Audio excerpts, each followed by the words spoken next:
Assalamualaikum warahmatullahi wabarakatuh. Saya Elpida Sari Siregar bersama dengan rekan saya, Saudari Murni. Kami dari kelompok 8 yang judulnya Fungsi dan Lapangan Ijtihad. Baiklah, kami di sini akan mempresentasikan makalah kami. Saya sebagai materi pertama atau penyaji pertama dan Saudari Murni sebagai materi kedua. Jadi baiklah, langsung saja. Jadi saya akan membahas sedikit pengertian tentang ijtihad. Jadi ijtihad itu secara etimologi memiliki pengertian pengerahan segala kemampuan untuk mengerjakan sesuatu yang sulit. Sedangkan secara terminologi adalah penelitian atau pemikiran untuk mendapatkan sesuatu yang terdekat pada kitabullah atau syara, dan agar maksud dan tujuan umum dari hikmah syarah yang terkenal dengan maslahat. Jadi kesimpulan dari pengertian dari bahasa dan istilah adalah ijtihad merupakan upaya untuk menggali suatu hukum yang sudah ada pada zaman Rasulullah SAW hingga dalam perkembangannya. Ijtihad dilakukan oleh para sahabat, tabi'in, serta masa-masa selanjutnya sampai sekarang ini. Jadi langsung saja masuk ke fungsi. Jadi fungsi ijtihad adalah untuk mendapatkan solusi hukum jika diperlukan suatu masalah yang harus diterapkan hukumnya, namun tidak dijumpai pada Al-Quran dan hadis. Jadi adapun pernyataan dari Imam Syafi'i menggambarkan betapa pentingnya kedudukan ijtihad di samping Al-Quran dan Sunnah Rasulullah.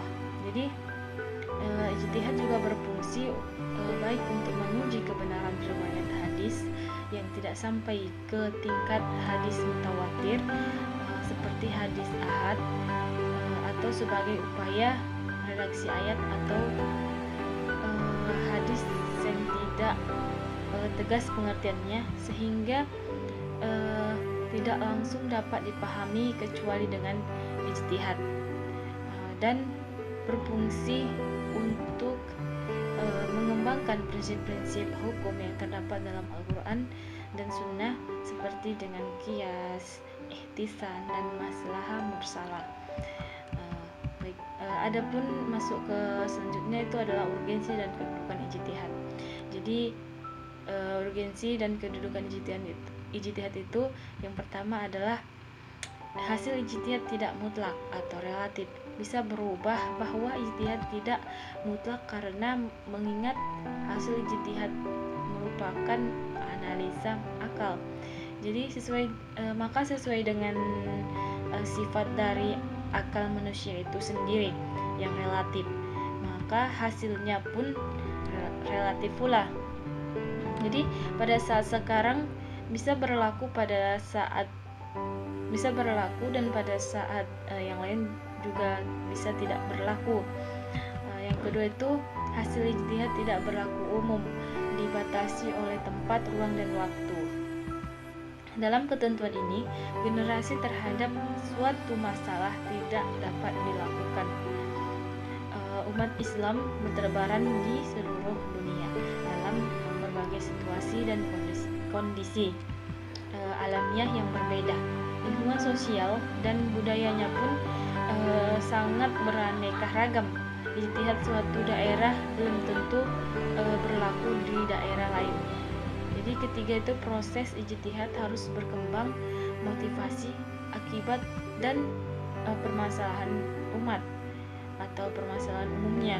Jadi yang keempat itu hasil ijtihad tidak boleh berlaku untuk masalah ibadah mahdalah sebab masalah tersebut telah ada ditetapkan di dalam Al-Quran dan As-Sunnah.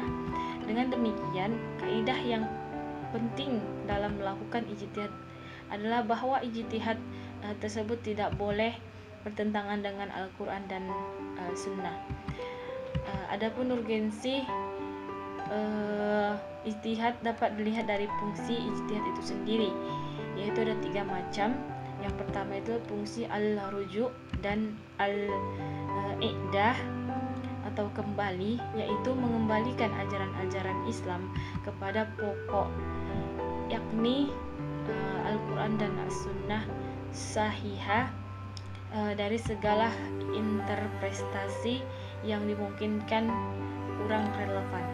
Yang kedua itu adalah fungsi al-ihya atau kehidupan, yaitu menghidupkan kembali bagian-bagian dari nilai dan semangat ajaran Islam agar mampu menjawab dan menghadapi tantangan zaman, sehingga Islam mampu menjadi sehingga manusia mampu menjadi sebagai furqan dan rahmatil lil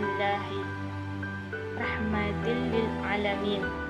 Yang ketiga itu fungsi al-inabah atau pembenahan, yakni membenahi ajaran-ajaran Islam yang telah diijtihadi oleh ulama terlebih dahulu dan memungkinkan adanya kesalahan menurut konteks zaman, keadaan dan tempat yang kini kita hadapi.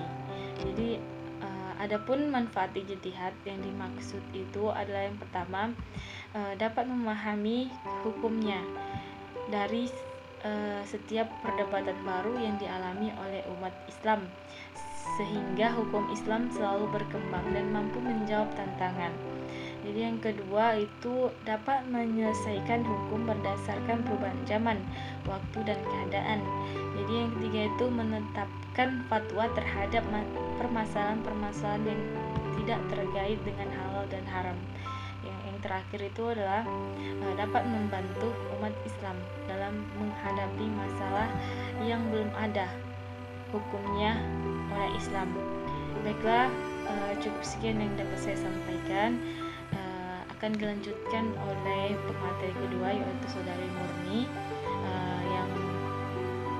yang tentang lapangan ijtihad. Baiklah, kepada Saudari Murni saya persilakan. Baik, di sini nama saya Murni Cahnia. Saya sebagai pemateri kedua akan melanjutkan pembahasan kami tentang fungsi dan lapangan ijtihad dari pemateri pertama, yaitu rekan saya Saudari Elvira Sari. Di sini saya akan membahas tentang lapangan ijtihad. Baik, langsung saja saya akan membahasnya. Yang pertama yaitu wilayah ijtihad atau majamul ijtihad adalah masalah-masalah yang diperbolehkan penetapan hukumnya dengan cara ijtihad. Sedangkan lapangan ijtihad adalah pada setiap hukum syariat tidak memiliki dalil qat'i. Jadi ulama telah sepakat tentang syarat-syarat ijtihad. Yang pertama yaitu masalah-masalah baru yang hukumnya ditegaskan oleh nas Al-Quran dan Sunnah. Yang kedua, masalah-masalah baru yang hukumnya belum dijamai oleh ulama atau immatul mujtahid. Yang ketiga yaitu nas-nasnya atau dalil-dalilnya diperselisihkan. Yang keempat yaitu hukum Islam yang ma'kulu imakna atau ta'akuli atau kualitas hukumnya dapat diketahui mujtahid. Ijtihad ini dibutuhkan setelah Nabi Shallallahu Alaihi Wasallam wafat, karena setelah beliau meninggal banyak masalah-masalah Islam yang diperselisihkan. Jadi pada abad kedua dan ketiga Hijriyah baru mulailah dirumuskan hukum-hukum Islam yang terbaru setelah Nabi Muhammad Shallallahu Alaihi Wasallam wafat. Kemudian di antaranya itu hasil dari al-mazhabul arba'ah, yaitu baik dalam ibadah maupun muamalah. Ijtihad bisa diakui kevaliditasannya manakala seorang mujtahid itu telah memenuhi persyaratan-persyaratannya. syarat mujtahid yang pertama yaitu mujtahid itu harus benar-benar mengetahui maqasid syariah atau tujuan hukum yang sempurna. Yang kedua, mujtahid itu harus mampu melakukan istinbat hukum berdasarkan pemahaman dan pengertiannya terhadap tujuan syariah tersebut. Kemudian, berkaitan dengan lapangan ijtihad, Ali Hasbullah berpendapat bahwa ijtihad mempunyai ruang lingkup yang sangat luas. Masalah-masalah yang tidak diatur secara tegas di dalam Al-Quran dan hadis dapat dilakukan ijtihad. Oleh sebab itu, menurut beliau, ijtihad adalah sumber ketiga dalam pengembangan hukum Islam. Ia juga menjelaskan keluasan ruang lingkup ijtihad itu mencakup jani al-subut yang perlu diijtihad sanadnya dan jani al-dalalah yang perlu diijtihad mengenai penafsiran dan takwilnya. Dengan demikian, ijtihad mempunyai ruang lingkup luas, yaitu seluas persoalan yang belum dapat dijelaskan dan nas belum disepakati ulama. Kandungan Al-Quran yang berkaitan dengan masalah-masalah muamalah diungkapkan dengan secara garis besar dan bersifat global. Sedikit sekali yang terperinci dan qat'i, sehingga banyak peluang untuk melakukan ijtihad. Jadi, dengan demikian, lapangan ijtihad adalah segala sesuatu yang tidak diatur secara tegas dalam nas untuk dilakukan reinterpretasi secara terus-menerus, dan juga masalah-masalah hukum yang sama sekali tidak diungkapkan landasannya di dalam nas, agar manusia memiliki keluasan dalam menentukan aktivitasnya sesuai dengan kemampuan, kebutuhan, dan lingkungannya. Baik, mungkin cukup sekian penjelasan dari kami. Saya Murni Cahnia dan rekan saya Elvi Dasari. Mohon maaf jika ada kesalahan. Saya akhiri dengan ucapan wassalamualaikum warahmatullahi wabarakatuh.